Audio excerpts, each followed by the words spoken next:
وعلى آله وصحبه أجمعين ومن تبعهم بإحسان إلى يوم الدين. أما بعد، فقد قال الله عز وجل في كلامه المجيد وقرآنه الحميد: كتاب أنزلناه إليك لتخرج الناس من الظلمات إلى النور. وقال النبي صلى الله عليه وسلم: خيركم من تعلم القرآن وعلمه। উপস্থিত সম্মানিত ইসলাম দরদি ভাই সকল এবং দূর দূরান্ত থেকে ছুটে আসা পিপাসিত ইসলাম দরদি স্নেহের ছেলেরা, যাবতীয় প্রশংসা ও গুণগান সেই মহান আল্লাহ পাকের জন্য, যে মহান আল্লাহ সুবহানাহু ওয়া তাআলা আমাকে আপনাকে নিজের ইবাদত এবং বন্দেগী করার জন্য পবিত্র জায়গা মসজিদের মধ্যে এক জায়গায় একত্রিত হয়ে আমাদেরকে তার ইবাদত করার তৌফিক দান করেছেন। সকলে বলেন আলহামদুলিল্লাহ। নবী জনাব মুহাম্মদ রাসূলুল্লাহ সাল্লাল্লাহু আলাইহি ওয়াসাল্লামের প্রতি কোটি কোটি দরুদ ও সালাম অবতীর্ণ হোক। আল্লাহুম্মা সাল্লি আলাইহি আল্লাহুম্মা বারিক আলাইহি। সম্মানিত শ্রোতামণ্ডলী, আমি আপনাদের সম্মুখে কোরআন মাজিদ থেকে একটি আয়াত তেলাওয়াত করেছি এবং নবী করিম সাল্লাল্লাহু আলাইহি ওয়াসাল্লামের মধুর বাণী থেকে একটি হাদিস পাঠ করেছি। ইনশাআল্লাহ সেই কোরআনের আয়াত এবং রাসূলুল্লাহ সাল্লাল্লাহু আলাইহি ওয়াসাল্লামের হাদিসকে সামনে রেখে আজকে আপনাদের সম্মুখে কোরআনের গুরুত্ব এবং তার ফজিলত সম্পর্কে কিছু বলার চেষ্টা করব ইনশাআল্লাহ তাআলা। ওয়া তাওফীক ইল্লা বিল্লাহ। আল্লাহ সুবহানাহু ওয়া তাআলা অনেক বড় মেহেরবানি যে আল্লাহ সুবহানাহু ওয়া তাআলা আমাকে আপনাকে মুসলমান বানিয়েছেন এবং সঠিক আকীদা কর্তৃক চলার এবং থাকার সুযোগ আল্লাহ সুবহানাহু ওয়া তাআলা দান করেছেন এবং আমাদের সঠিক পথে টিকে থাকার জন্য আল্লাহ রাব্বুল আলামিন এমন একটি কিতাব, এমন একটি পুস্তক আমাদেরকে দান করেছে, যে কিতাব, যে পুস্তকটির নাম হচ্ছে কোরআন মাজিদ। এই কোরআন শব্দটি বের হয়েছে কারা শব্দ থেকে, যার মানে হচ্ছে পড়া, তেলাওয়াত করা, এবং কোরআনের মানে হচ্ছে, অর্থ হচ্ছে যে কোরআনটা হচ্ছে এমন একটি কিতাব, এমন একটি পুস্তক যাকে দুনিয়ার মধ্যে, বিশ্বের মধ্যে সব থেকে বেশি পড়া যায়, তার তেলাওয়াত করা যায়। এই মতো কোনো দুনিয়াতে কিতাব নাই যে কোরআনের মতো তাকে তেলাওয়াত করা যায়, তাকে পড়াশোনা করা যায়। তবে কোরআন হচ্ছে এমন একটি কিতাব যাকে দুনিয়ার মধ্যে সব থেকে বেশি তেলাওয়াত করা যায়, সব থেকে বেশি পড়াশোনা করা যায়। কোরআন হচ্ছে আল্লাহ সুবহানাহু ওয়া তাআলার সেই কালাম, যাতে আল্লাহ সুবহানাহু ওয়া তাআলা হযরত জিবরিল আলাইহিস সালাতু ওয়া সালামের দ্বারাতে আমাদের বিশ্বনবী জনাব মুহাম্মদ রাসূলুল্লাহ সাল্লাল্লাহু আলাইহি ওয়াসাল্লামের প্রতি নাযিল করেছেন, অবতীর্ণ করেছেন, যার সর্বপ্রথম সূরা হচ্ছে সূরাতুল ফাতিহা এবং তার শেষ সূরা হচ্ছে সূরাতুন নাস। এই কোরআন মাজিদকে আল্লাহ সুবহানাহু ওয়া তাআলা যে মাসে নাযিল করেছেন, যে মাসে অবতীর্ণ করেছেন, সেই মাসটি হচ্ছে পবিত্র মাহে রমজান, যেটি আমাদের কাছে কিছুদিন হলো আমাদের কাছ থেকে চলে গিয়েছে। সেই মাসের মধ্যে আল্লাহ সুবহানাহু ওয়া তাআলা এই পবিত্র কালাম, এই পবিত্র কোরআনকে আল্লাহ রাব্বুল আলামিন প্রিয় নবী সাল্লাল্লাহু আলাইহি ওয়াসাল্লামের প্রতি নাযিল করেছেন। আল্লাহ রাব্বুল আলামিন বলেন, শাহরু রমাদান আল্লাযী উনজিলা ফীহিল কুরআন।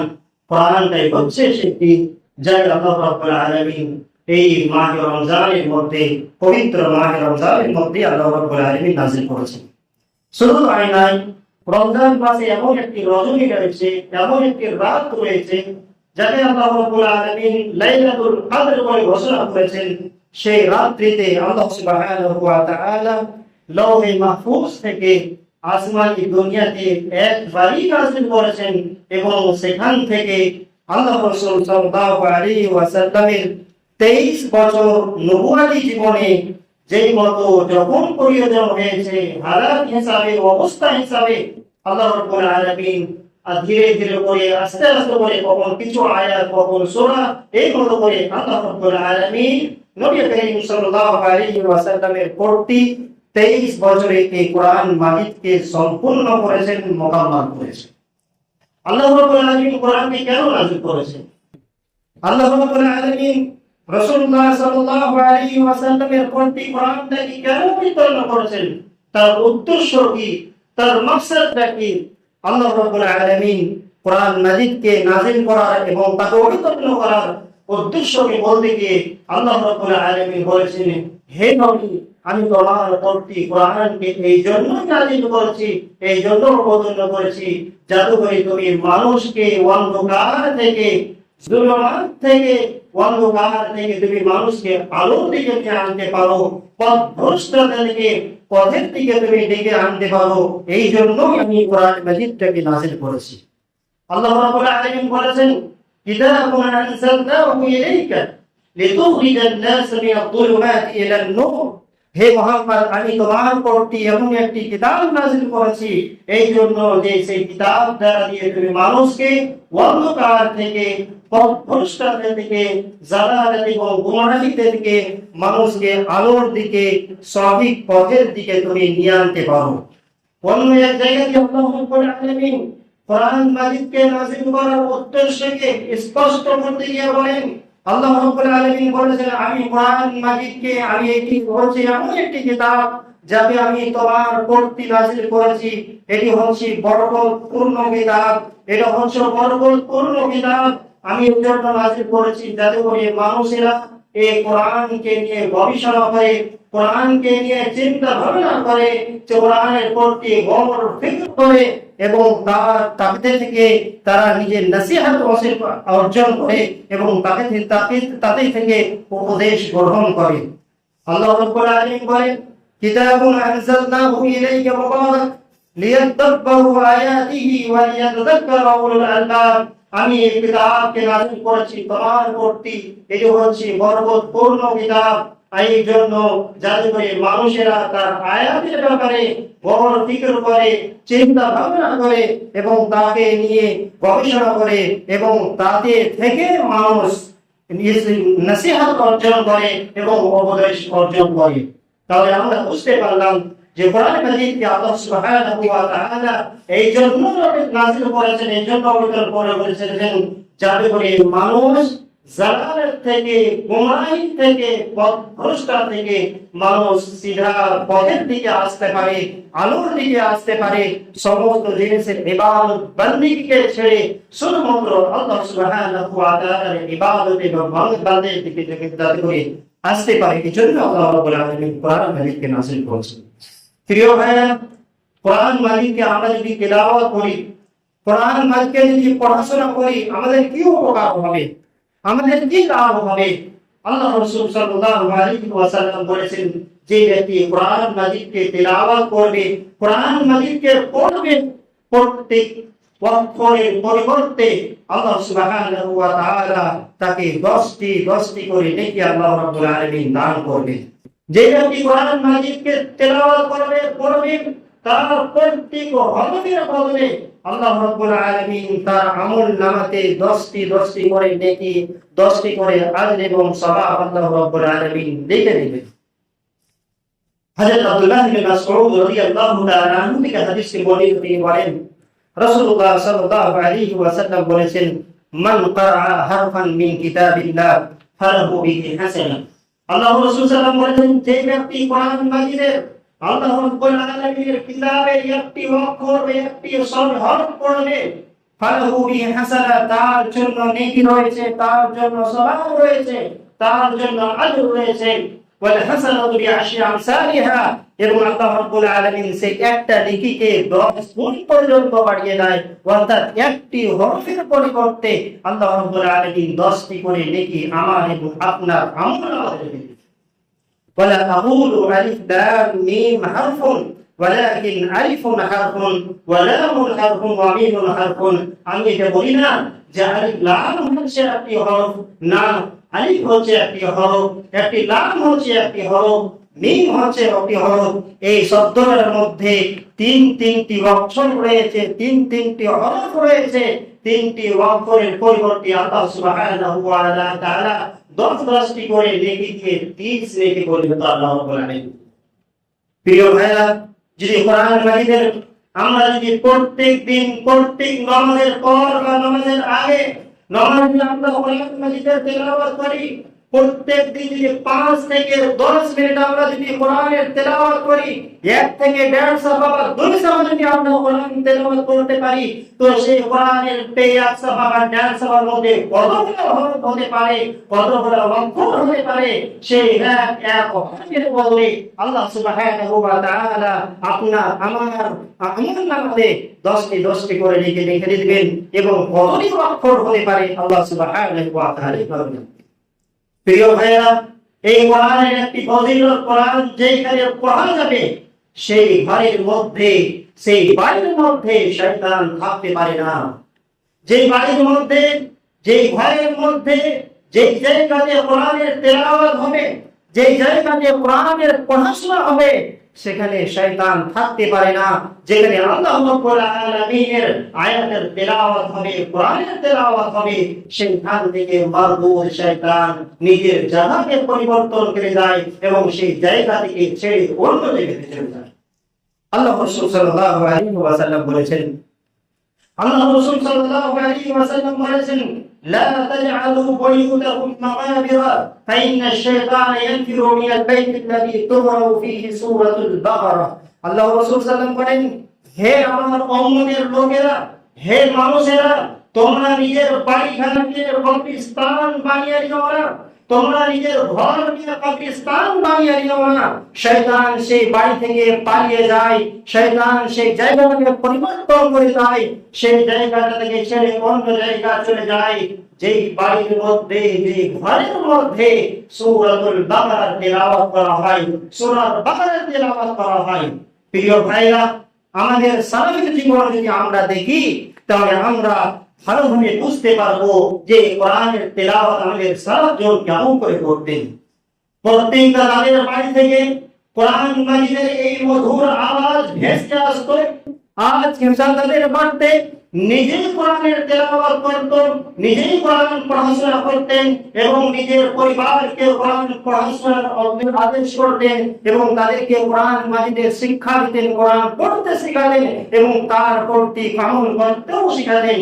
কিন্তু আজকে আফসোসের কথা হলো এটা সত্যি যে আজকে আমাদের আপনার বাড়ি থেকে আর কোরআনের সেই আওয়াজ আসছে না। আজকে আমার আপনার বাড়ি থেকে কোরআনের সেই মধুর আওয়াজ ভেসে আসছে না। আজকে আমার বাড়ি থেকে যে আওয়াজ আছে, শুধুমাত্র মোবাইলের গান আর বাজনার আওয়াজ আছে। সকালে উঠলে আমার আপনার বাড়ি থেকে মোবাইলের গান বাজনা থেকে শুরু হয় আমার দিনটা, এবং আমার দিনটা, আপনার দিনটা শেষ হয় সেই মোবাইলের গান বাজনা দিয়ে। কিন্তু আমাদের আপনার এই কোরআন মাজিদ পড়া এবং কোরআন মাজিদ শেখা এবং কোরআন মাজিদের তেলাওয়াত করার সুযোগ আমরা পাই না। আজকে ইন্টারনেটের মধ্যে বসে বসে ঘন্টার পর ঘন্টা আমরা এই মোবাইলের মধ্যে কাটিয়ে দিই, কিন্তু 5টা মিনিট সময় বের করে আজকে আমাদের কোরআন পড়ার সুযোগ জুটে না, আমাদেরকে কোরআনের তেলাওয়াত করার সুযোগ জুটে না। আই সেই ব্যক্তি তার জীবনটা কতটা ব্যর্থ, সেই ব্যক্তি কতটা জঘন্য, সেই ব্যক্তি কতটা নিজের জীবনে খারাপ, যে ব্যক্তি নিজের সময়গুলো অপচয় বারবার করে দেয়, অন্যায় কাজ করে দেয়, যে কামে কোনো কাজে কোনো ফায়দা হবে না, কোনো লাভ হবে না, দিনমান ভর মোবাইলে ফেসবুকের মধ্যে বসে বসে, ইউটিউবের মধ্যে বসে বসে ইন্টারনেট ইস্তেমাল করে, কিন্তু তাতে কোরআন মাজিদের একমাত্র তিলাওয়াত হতে পারে না। সময় অন্য কামের জন্য আমার আপনার কাছে আছে, কিন্তু কোরআন শিক্ষার জন্য, কোরআন পড়ার জন্য, কোরআন তিলাওয়াত করার জন্য আমার আপনার কাছে সময় নাই। প্রিয় ভাইরা, আজ আমাদের কি অবস্থা হয়ে গেছে? আজ আমাদের অবস্থা কেমন যে আমার বাড়ি থেকে কোরআনের আওয়াজ আসছে না? যদি আমরা সালামের জীবনকে দেখি, তারা কোরআনের তেলাওয়াত করতেন, নিজেদেরও কোরআন শিখতেন এবং নিজের ছেলে মেয়েদেরকে কোরআন শিক্ষা দিতেন। আজকে আমরা নিজেও কোরআনকে শিখি না, নিজেও কোরআনকে পড়তে চাই না, এবং নিজে আমরা কোরআনের শিক্ষা নিজের ছেলে মেয়েকে দিতে চাই না। এই জন্য যে কোরআনের শিক্ষা হচ্ছে গরিবের শিক্ষা, কোরআনের শিক্ষা হচ্ছে ছোটদের শিক্ষা। আমরা হচ্ছে অনেক টাকা পয়সা লোকের মানুষ, আমরা হচ্ছে অনেক ধনী মানুষ, কোরআনের শিক্ষা আমরা কেন দেব? প্রিয় ভাইরা, আল্লাহ রাসূল সাল্লাল্লাহু আলাইহি ওয়াসাল্লাম তাদেরকে সব থেকে উত্তম, দুনিয়ার মধ্যে সব থেকে ভালো বৈজ্ঞানিককে বলে গেছেন, যারা কোরআনের শিক্ষা অর্জন করে এবং অপরকে কোরআনের শিক্ষা অর্জন করতে দেয় এবং মানুষকে কোরআনের শিক্ষা দেয়, তারা দুনিয়ার মধ্যে, মানুষের মধ্যে সব থেকে ভালো, সব থেকে উত্তম, সব থেকে আফসার লোক তারা। হযরত উসমান ইবনে আফফান রাদিয়াল্লাহু তাআলা আনহু থেকে হাদিসটি বর্ণিত, তিনি বলেন, রাসূলুল্লাহ সাল্লাল্লাহু আলাইহি ওয়াসাল্লাম বলেছেন, খায়রুকুম মান তাআল্লামাল কুরআন ওয়া আল্লামা, তোমাদের মধ্যে সব থেকে উত্তম, সব থেকে ভালো লোক তারা যারা কোরআন নিজে পড়তে শিখে, যারা কোরআনের শিক্ষা নিজে অর্জন করে এবং অপরকে কোরআনের শিক্ষা দেয় এবং অপরকে কোরআনের তালিম দেয়। অন্য একটি হাদিসের মধ্যে আল্লাহ রাসূল সাল্লাল্লাহু আলাইহি ওয়াসাল্লাম বলেছেন, ইন্না আফদালাকুম মান তাআল্লামাল কুরআন ওয়া আল্লামা, তোমাদের মধ্যে সবথেকে আফজাল ব্যক্তি হচ্ছে সেটা যে ব্যক্তিটা কোরআন শিখলো এবং অপরকে শিক্ষা দিল। আল্লাহ রাসূল সাল্লাল্লাহু আলাইহি ওয়াসাল্লাম বলেননি যাদের বিল্ডিং গাড়া খুব উঁচু উঁচু, খুব ভালো সুন্দর, তারা সবথেকে উত্তম। এরকম মানে যার বাড়িতে গাড়ি আছে, সুন্দর সুন্দর বিল্ডিং গাড়ি আছে এবং সুন্দর সুন্দর জিনিসগুলো আছে, তাকে আল্লাহ রাসূল সাল্লাল্লাহু আলাইহি ওয়াসাল্লাম উত্তম বলেননি, ভালো বলেননি, বরং তাকে উত্তম বলেছেন, আফজাল বলেছেন, যে কোরআনকে শিক্ষা অর্জন করে, কোরআনের শিক্ষা অর্জন করে এবং অপরকে কোরআনের শিক্ষা দেয়।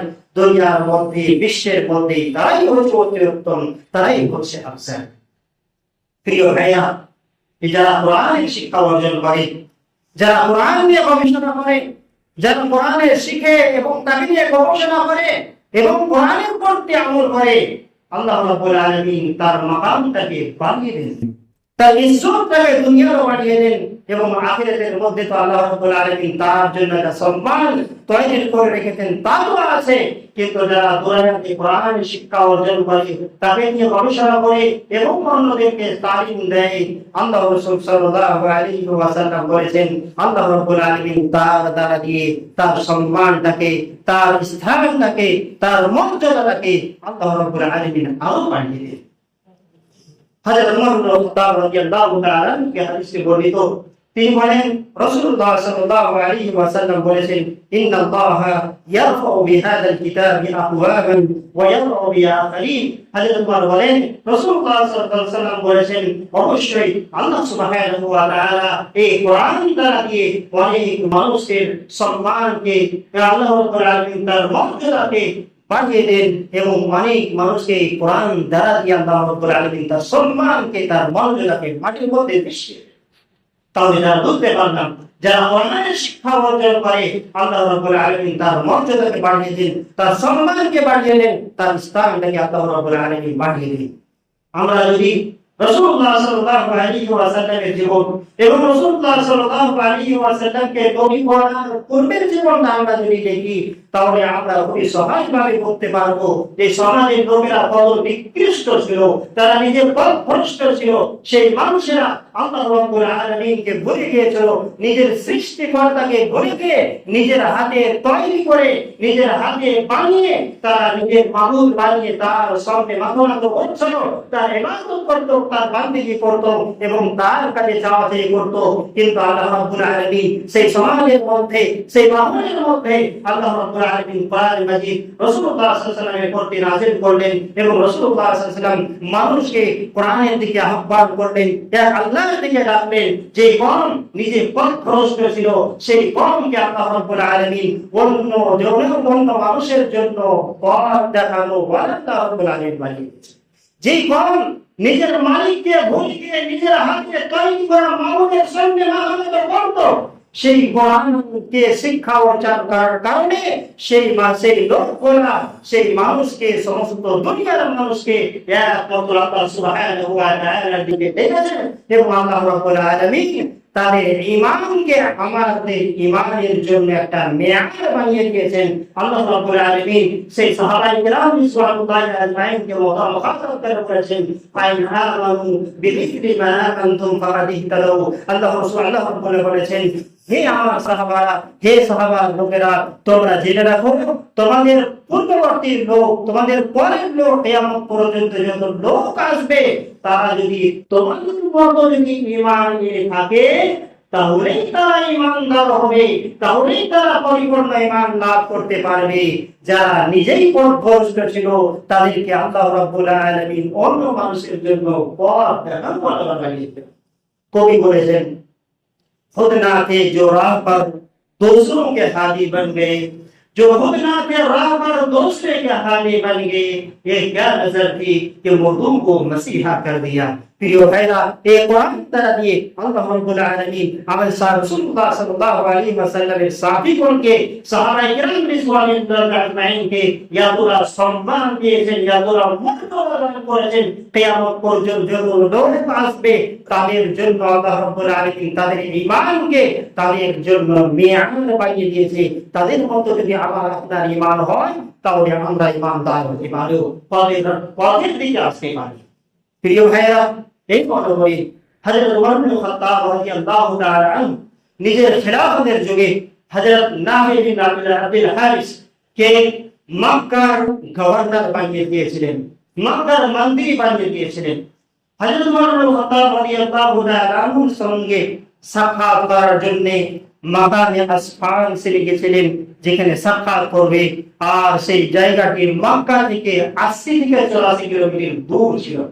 হযরত ওমর ইবনে খাত্তাব রাদিয়াল্লাহু তাআলা আনহু নাফিকে জিজ্ঞাসা করলেন, হে নাফি, আমি তো তোমাকে মক্কার গভর্নর বানিয়ে দিয়েছি, তোমাকে খলিফা বানিয়ে দিয়েছি, তুমি তোমার নিজের জায়গাতে কাফি খলিফা বানিয়ে এসেছো, তোমার জায়গাতে কাফির দায়িত্ব নিয়ে এসেছো। তখন নাফি বললেন, ইবনে আবজা, একটি ইবনে আবজা নামের লোককে আমি নিজের খলিফা বানিয়ে এসেছি, আমার জায়গাতে তাকে দায়িত্ব দান দিয়ে এসেছি।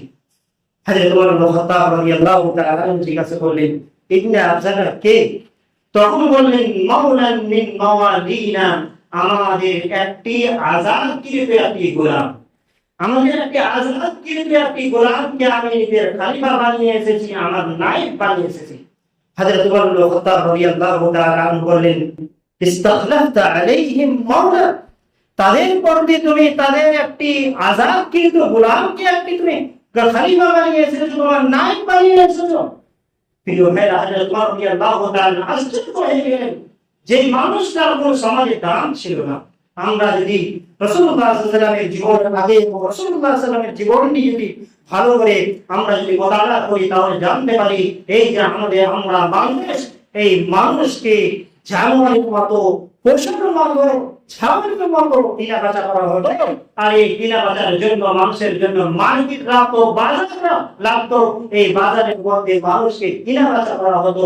যেই মানুষকে কিনা যেত সেই সমাজের মধ্যে তার কোনো সম্মান থাকতো না, তার কোনো মর্যাদা ছিল না, তার কোনো দাম ছিল না, তার কোনো কথা চলত না, সমাজের মধ্যে তার কথার এক পত্র দাম ছিল না। কিন্তু এই কোরআনের জায়গাতে, এই কোরআনের দ্বারাতে আল্লাহ সুবহানাহু ওয়া তাআলা একজন গোলামকে এতটা মর্যাদা দান করেছিলেন, এতটা সম্মান দান করেছিলেন, যার কথার দাম ছিল না। আল্লাহ রাব্বুল আলামিন এই কোরআনের শিক্ষা অর্জন করার কারণে আল্লাহ রাব্বুল আলামিন তাকে মানুষের খলিফা বানিয়ে দিয়েছেন, মানুষের প্রতিনিধি বানিয়ে দিয়েছিলেন। হযরত ওমর যখন জিজ্ঞাসা করলেন, তুমি একটি একটি গোলামকে তুমি তাদের জন্য খলিফা বানিয়ে এসেছো। তখন তিনি বললেন, ইন্নাহু কারিমুন লিকিতাবিল্লাহি আযজা ওয়া জাল্লা, আমি তাকে এমনি কোরআন তাকে খলিফা বানিয়ে আসেনি, তাকে আমি এই জন্য খলিফা বানিয়ে এসেছি যে তিনি হচ্ছে কোরআনের তেলাওয়াত করনে वाला, কোরআনকে পড়নে वाला, কোরআনকে বুঝনে वाला এবং কোরআনের পড়তে সে আমল করনে वाला, ওয়া ইন্নাহু আলিমুন ফিল ফারাইদ, এবং সেই ফরাইজ সম্পর্কে ভালোভাবে জ্ঞান রাখে এবং কোরআন দ্বারা দিয়ে মানুষের মধ্যে ভালোভাবে ফয়সালা করতে পারবে, ভালোভাবে নির্ণয় করতে পারবে। এই জন্যই আমি তাকে আমার নায়েব বানিয়ে এসেছি, আমি খলিফা বানিয়ে এসেছি।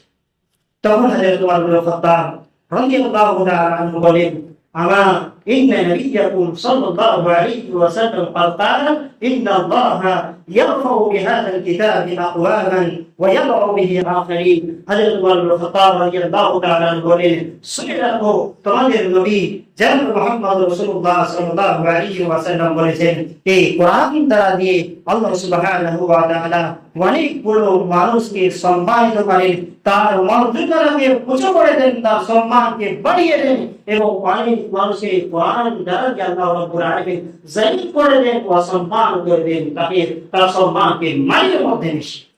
প্রিয় ভাইরা, বুঝে নাও, যারা কোরআনকে পড়বে, কোরআনের তেলাওয়াত করবে, এই কোরআনকে গবেষণা করবে এবং সেই কোরআনের দ্বারা দিয়ে নিজের জীবনে আমল করবে, সব জিনিসের ফয়সালা কোরআন দ্বারা দিয়ে করবে, আল্লাহ সুবহানাহু ওয়া তাআলা সেই ব্যক্তিকে, সেই সমাজকে, সেই মানুষকে আল্লাহ রাব্বুল আলামিন উচ্চ স্থান দান করবেন। আবার যারা কোরআনকে ছেড়ে দিবে, কোরআনকে তেলাওয়াত করবে না, কোরআনকে নিয়ে গবেষণা করবে না এবং কোরআনের প্রতি আমল করা ছেড়ে দিবে, আল্লাহ রাব্বুল আলামিন তাকে জলিল করে দিবে, রুসওয়া করে দিবে, তাকে অসম্মান করে দিবে। প্রিয় ভাইরা, আজকে যদি আমরা দুনিয়ার দিকে দেখি, দুনিয়ার মুসলমানের অবস্থা যদি দেখি, তো মুসলমানেরা সব জায়গাতে আজ অসম্মান হচ্ছে, আর মুসলমানের সব জায়গাতে মার খাচ্ছে, তাকে পিটন খাওয়া হচ্ছে এবং তাকে কখনো কখনো এই মতো ধমক দেওয়া হচ্ছে, তোমরা এই জায়গা দিয়ে ছেড়ে দাও, এই জায়গা থেকে তোমরা ছেড়ে যাও, তোমরা তো অমুক, তোমরা তো অমুক। কখনো কখনো এই মতো অবস্থা হয়ে যাচ্ছে যে আমার আপনার ঘরের মধ্যে বুলডোজার দিয়ে আমার আপনার ঘর, মুসলমানের ঘরকে তছনছ করে তাকে শেষ করা হচ্ছে। আজ আমরা কেন অপমানিত, আজ কেন আমরা লাঞ্ছিত, আজ আমরা অপমানিত, লাঞ্ছিত, অসম্মানিত, আজ আমাদের প্রতি নির্যাতন, জুলুম, অত্যাচার এই জন্য হয়েছে যে আমরা আল্লাহ রাব্বুল আলামিন নাফরমানি করেছি, আল্লাহ রাব্বুল আলামিনকে কোরআনকে ছেড়েছি, আল্লাহ রাব্বুল আলামিনের কোরআনকে নিয়ে গবেষণা করা এবং তার প্রতি আমল করা ছেড়েছি, যার কারণে আল্লাহ রাব্বুল আলামিন দুনিয়ার মুসলমানদের যেখানেই থাকে তাকে অসম্মান হতে হচ্ছে, তাকে জড়িত হতে হচ্ছে, তাকে রুসওয়া হতে হচ্ছে। আল্লামা ইকবাল রাহমাতুল্লাহ আলাইহি কি সুন্দর করে নিজের কবির ভাষাতে তিনি বলেছিলেন, अल्लाह इकबाल रहमतुल्लाह अलैह की सुंदर करे करेছিলেন, ও मुअज़्ज़ज़ थे ज़माने में मुसलमान होकर, वो मुअज़्ज़ज़ थे ज़माने में मुसलमान होकर, और हम खार हुए तारीख़ कुरान होकर। এই কবির শেখটিকে একজন বাংলা কবি বাংলাতে অনুবাদ করতে গিয়ে তিনি বলেন যে যুগে যুগে মুসলমানেরা ছিল সম্মান পেয়ে, যুগে যুগে মুসলমান হয়েছিল সম্মান ও সম্মানিত হয়ে, আজকে আমরা অপমানিত হয়ে কোরআন ছাড়িয়া। যুগে যুগে মুসলমানেরা সম্মানিত হয়েছিল কোরআন ধরিয়া, যুগে যুগে মুসলমানেরা সম্মানিত হয়েছিল কোরআন ধরিয়া, আজকে আমরা দুনিয়াতে অপমানিত হয়েছি কোরআন ছাড়িয়া। প্রিয় ভাইরা, আমরা যদি আজ যদি ইজ্জত চাই, আজকে আমরা যদি আজকে সম্মান চাই, দুনিয়াতে ভালোভাবে জীবন যাপন করতে চাই, তাহলে আমাদেরকে আবার সেই কোরআনের দিকে যেতে হবে, কোরআনের শিক্ষার দিকে যেতে হবে, নিজে কোরআন পড়তে হবে, নিজে কোরআনকে নিয়ে গবেষণা করতে হবে এবং কোরআনের প্রতি আমল করতে হবে এবং নিজের ছেলে মেয়ে, নিজের পরিবারকে এবং নিজের সমাজকে কোরআনের শিক্ষা দিতে হবে এবং সেই কোরআনের প্রতি আমল করতে হবে। অবশ্যই আল্লাহ সুবহানাহু ওয়া তাআলা আমরা যদি আপনি এবং সমস্ত লোক যদি কোরআনের প্রতি যদি আমল করতে লাগি, আবার কোরআন থেকে আমরা যদি ফিরে যাই, আবার আমরা সেই আমরা সেই ইজ্জত সম্মান অবশ্যই আল্লাহ রাব্বুল আলামিন দিবেন আমাদেরকে। এই জন্য যে কোরআন দ্বারা দিয়ে আল্লাহ রাব্বুল আলামিনের রাসূল বলেছেন, এই কোরআন দ্বারা দিয়ে অনেক মানুষকে সম্মানিত করলেন এবং এই কোরআন দ্বারা দিয়ে অনেক মানুষের সম্মান করলেন। তাহলে যদি আমরা কোরআনকে ধরে রাখি, কোরআনকে পড়ি, কোরআনকে বুঝি এবং কোরআনের পড়তে আমল করি, অবশ্যই আল্লাহ সুবহানাহু ওয়া তাআলা দুনিয়াও আমাদেরকে সম্মান দান করবে, ইজ্জত দান করবেন এবং পরকালের মধ্যে আল্লাহ রাব্বুল আলামিন সম্মান দিয়ে, ইজ্জত দিয়ে আমাদেরকে জান্নাতের মধ্যে, যে আমাদের শেষ ঠিকানা হবে, সেই জান্নাতের মধ্যে আল্লাহ রাব্বুল আলামিন আমাদেরকে দাখিল করে দিবেন, জান্নাতের মধ্যে আমাদেরকে প্রবেশ করে দিবেন। শেষের বেলায় আল্লাহ সুবহানাহু ওয়া তাআলার কাছে দোয়া করি, হে আল্লাহ সুবহানাহু ওয়া তাআলা, আজকে আমরা এই খুতবার আলোচনাতে আল্লাহ রাব্বুল আলামিন তোমার কালাম পবিত্র কোরআন নিয়ে আমরা আলোচনা করলাম। যে আল্লাহ রাব্বুল আলামিন যা কোরআনের ব্যাপারে তোমার কিতাব এবং রাসূলুল্লাহ সাল্লাল্লাহু আলাইহি ওয়াসাল্লামের হাদিসের রশিদে আমরা যা শুনলাম বললাম, আল্লাহ রাব্বুল আলামিন তার প্রতি সর্বপ্রথম আমাকে এবং সমস্ত শুননেওয়ালা শ্রোতাকে তার প্রতি আমল করার তৌফিক দান করুন। আমিন।